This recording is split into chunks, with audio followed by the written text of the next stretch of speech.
Mr. Chairman, sir, I rise to apprise this august House of certain recent developments pertaining to Bangladesh.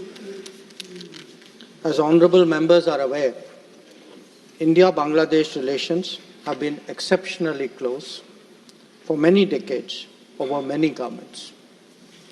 Concern about recent violence and instability there is shared across the political spectrum. Since the election in January 2024, there has been considerable tension, deep divides, and growing polarization in Bangladesh politics. This underlying foundation aggravated a student agitation that started in June this year. There was growing violence, including attacks on public buildings and infrastructure, as well as traffic and rail obstruction. The violence continued through the month of July. Throughout this period, we repeatedly counseled restraint and urged that the situation be diffused through dialogue. Similar urgings were made to various political forces with whom we were in touch. So, despite a Supreme Court judgment on 21 July, there was no let-up in the public agitation.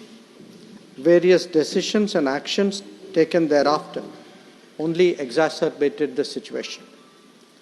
The agitation at this stage coalesced around a one-point agenda, that is that the Prime Minister, Sheikh Hasina, should step down. On 4th August, events took a very serious turn. Attacks on the police, including police stations and government installations, intensified even as overall levels of violence greatly escalated. Properties of individuals associated with the regime were torched across the country.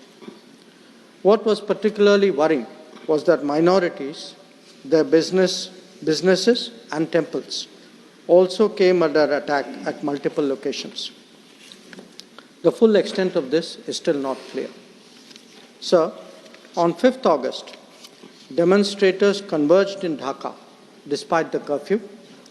Our understanding is that after a meeting with leaders of the security establishment, Prime Minister Sheikh Hasina apparently made the decision to resign.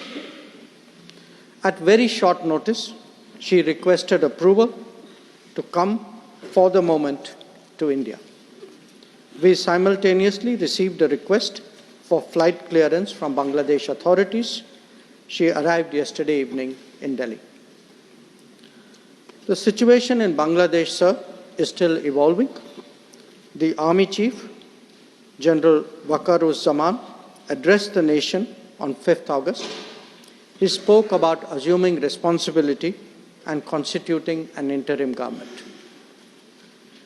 We are in close and continuous touch with the Indian community in Bangladesh through our diplomatic missions.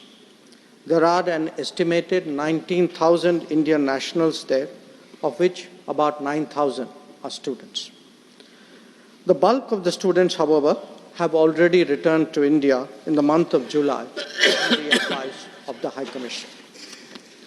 In terms of our diplomatic presence, in addition to the High Commission in Dhaka, we have Assistant High Commissions in Chittagong, Rajshahi, Khulna and Sylhet. It is our expectation that the host government will provide the required security protection for these establishments. We look forward to their normal functioning once the situation stabilizes. Chairman, sir, we are also monitoring the situation with regard to the status of minorities.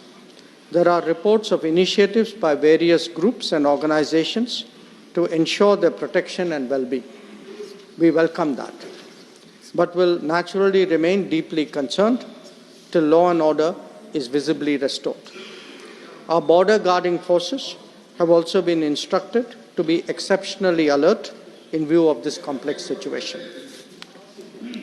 In the last 24 hours, we have also been in regular touch with the authorities in Dhaka. This is the situation as of now.